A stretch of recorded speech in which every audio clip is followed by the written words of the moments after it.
Good morning friends, সবাইকে মেঘলা দিনের শুভেচ্ছা। এখন আমি আছি কলকাতা মা ফ্লাইওভারের উপরে দিয়ে আমি যাব এখান থেকে রোডেন স্ট্রিট, এবং আমাকে নামতে হবে পার্ক সার্কাস 7 পয়েন্ট। সেখান থেকে আমি রোডেন স্ট্রিট যাব। আর এই তো দেখতে পাচ্ছেন হোটেলগুলো, JW মেরিয়েট, ITC সোনার বাংলা।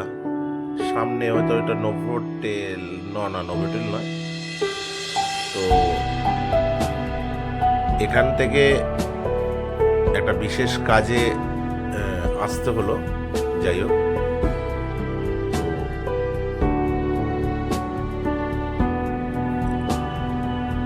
সকালের এই মেঘলা আকাশ, এত সুন্দর পরিবেশ, মানে আরো ফ্লাইওভার থেকে দেখতে, ঠান্ডা হাওয়া। কলকাতার একটু মরশুমটা আজকে অন্যরকম, ভালো লাগছে, খুবই ভালো লাগছে। চলুন, এটা একটা আপনার ভাগীরথী নেউটিয়ার OPD, যেখানে